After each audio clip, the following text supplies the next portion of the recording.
Palantir stock just went off the cliff last week, so let's explore what is going on. How come it lost more than 15% on one day after they announced their results?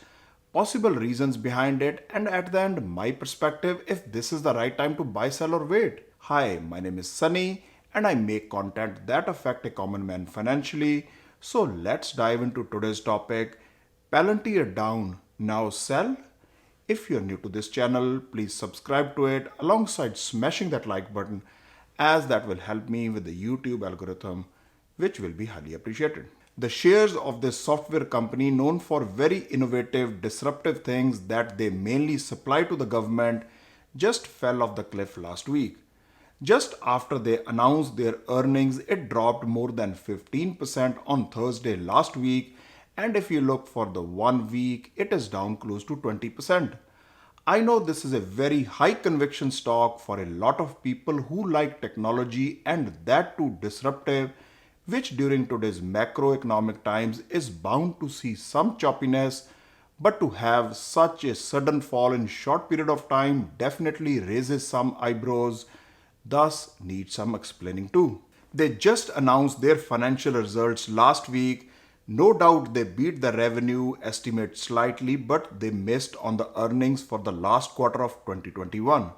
They had slightly more loss than what was anticipated, and we are well aware how stock market reacts to such news, hence the drop in stock price.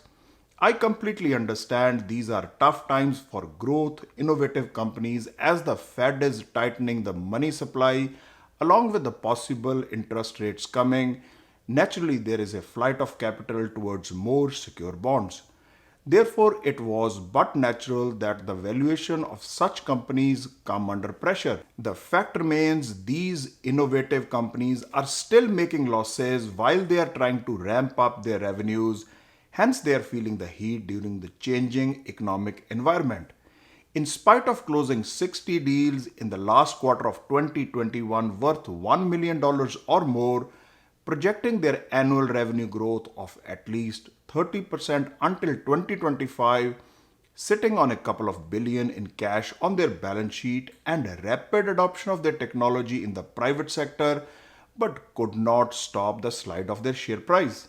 Then Cathy Wood selling 4.7 million shares, which amount to about 15% of her position, definitely has put additional pressure on the stock. It listed in late 2020 at around $9 a share, but because of the frenzy buying last year, it went up to almost $35 a share, taking Palantir's market cap to more than $60 billion. Lately, it has been hovering around $13 to $15 range. Now the $1 million question everybody is asking, is it the right time to buy, sell or wait? I wish I had the crystal ball, but realistically, nobody knows what the future holds. Rather, you can just project and extrapolate what you know now. According to my limited wisdom, people were buying left, right, and center when it was around $30 a share last year.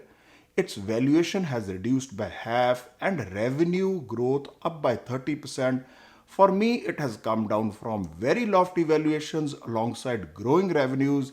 At least that's how I see it.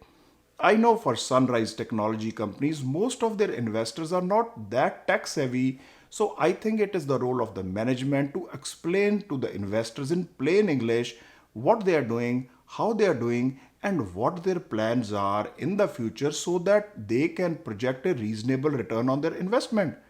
It is my understanding the management here seems a little lacking in explaining in simple English without using technical jargon which not everybody can understand. You can clearly see a huge potential, especially when the private sector is warming up to their technology, using which they can save tons of money. Keeping in mind all the pros and cons and putting in some factor of safety, for a long term investor like me, it can be a buying opportunity as you can add more shares around these levels, which is close to their IPO price. Mind you, they have grown substantially during these 2 years, which means you are getting all the growth for 2 years for free. But that is me, I might be wrong. Do your own due diligence before investing based on your risk tolerance. As a disclaimer, I'm not a financial advisor. Please consult one before investing based on your personal financial situation. If you like the content that I make, please help me and my channel by liking, sharing and subscribing to it. Thanks for watching and see you in the next one.